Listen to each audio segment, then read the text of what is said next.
You won't believe that there is one group of people more affected by the death of Prince Philip than anyone else is. And no, they are not from England, because Prince Philip was more than just a prince for them. He is their god. We believe that he's the son of our God, You will think this is crazy, but this tribe takes worshipping Prince Philip very seriously. How is it even possible that the prince who is 10,000 miles from the island they live in became their god? We ask him for increase the production of our crops in the garden, or to give us the sun or rain, and it happens. They have never even seen him in person. Before I tell you where this crazy belief comes from, first let me take you to their country. Some of you may have never heard of its name because it's one of the least known countries in the world, Vanuatu. A country which you don't even see on most maps. But it is somewhere right here, right below me. Going back to the Prince Philip movement, there is an island in Vanuatu where the prince has 700 religious followers since the 1960s. They perform rituals and grant traditions for the prince. They teach their children what their ancestors had passed on them. In their village, they raise the Union flag instead of their own flag.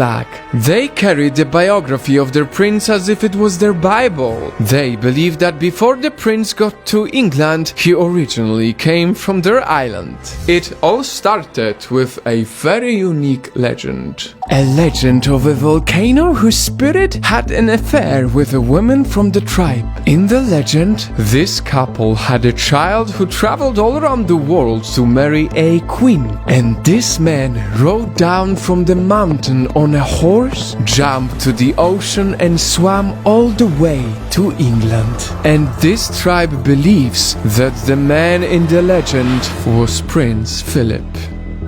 Their belief got even stronger when Prince Philip and the Queen visited a different island in Vanuatu in 1974, and when 5 of them got invited to the Windsor Castle in 2007 and personally met the human being they believe to be their god.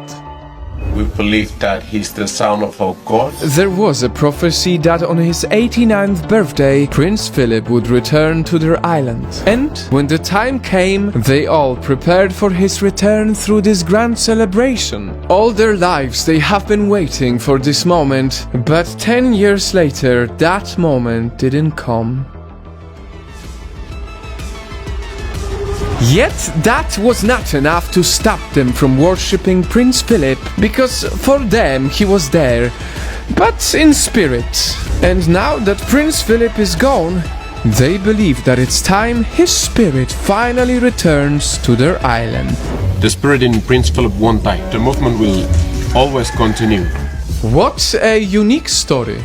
Religious people will say Prince Philip is definitely not a god, while atheists will most likely say that this religion is exactly the same as any other religion, fake. So I wonder, Night Fam, what do you think about all of this?